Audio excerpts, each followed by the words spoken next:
পথ চলতে চলতে হঠাৎ দেখলাম ফুটপাতে এক মরা চিল। চমকে উঠলাম ওর করুণ বিভৎস মূর্তি দেখে।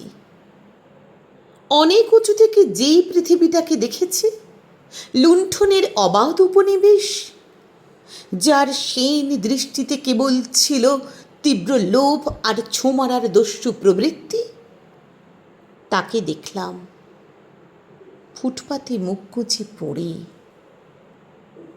গম্বুজ শিখরে বাস করত এই চিল, নিজেকে জাহির করত সুতীক্ষ্ণ চিৎকারে।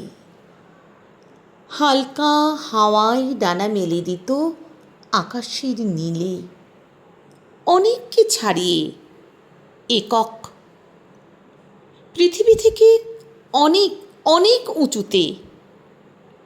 অনেকে আজ নিরাপদ, নিরাপদ ইঁদুর ছানারা আর খাদ্য হাতে ত্রস্ত পথচারী।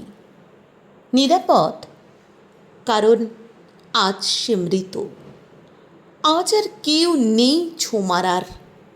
ওরই ফেলে দেওয়া উচ্ছিষ্টের মতো ও পড়ে রইল ফুটপাতে, শুকনো শীতল বিকৃত দেহে।